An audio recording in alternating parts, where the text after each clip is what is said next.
সাসপেনশনের পর সংসদ চত্বরে একাই বিক্ষোভে কল্যাণ বন্দ্যোপাধ্যায়। কি বার্তা দিলেন তৃণমূল সাংসদ? নমস্কার, আপনারা দেখছেন বাংলা দৃষ্টিকোণ।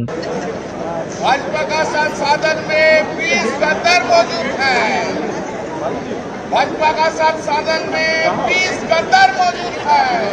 লোকসভা থেকে সাসপেন্ড হওয়ার পর সংসদ চত্বরে একাই প্রতিবাদে নামলেন তৃণমূল সাংসদ কল্যাণ বন্দ্যোপাধ্যায়। গলায় প্লাকার্ড ঝুলিয়ে সংসদ ভবনের বাইরে দাঁড়িয়ে তিনি নিজের অবস্থান স্পষ্ট করেন। তার প্লাকার্ডে লেখা ছিল, সংসদে 20 জন বিশ্বাসঘাতক রয়েছেন, যা ঘিরে শুরু হয়েছে রাজনৈতিক বিতর্ক। কল্যাণ বন্দ্যোপাধ্যায়ের বক্তব্য, তার কণ্ঠস্বরকে দমিয়ে রাখা যাবে না। সাসপেনশন হলেও তিনি নিজের মতো প্রকাশ চালিয়ে যাবেন। পাশাপাশি তিনি অভিযোগ করেন, রাজনৈতিক কারণেই তার বিরুদ্ধে এই পদক্ষেপ নেওয়া হয়েছে। প্রসঙ্গত, লোকসভায় এক বিতর্কিত মন্তব্যকে কেন্দ্র করে প্রবল হইচই শুরু হয়।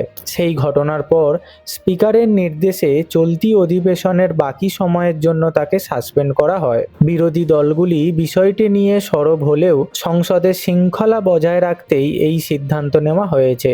সাসপেনশনের পর সংসদ চত্বরে কল্যাণ বন্দ্যোপাধ্যায়ের এই একক বিক্ষোভ এখন জাতীয় রাজনীতির অন্যতম আলোচনার বিষয়। তার এই প্রতিবাদ ভবিষ্যতে রাজনৈতিক পরিস্থিতিতে নতুন কোনো প্রভাব ফেলবে কিনা তা নিয়েই ইতিমধ্যে জল্পনা শুরু হয়েছে। এই ঘটনায় আপনার মত কি? কল্যাণ বন্দ্যোপাধ্যায়ের প্রতিবাদ কি ন্যায্য, নাকি সংসদের সিদ্ধান্তই সঠিক?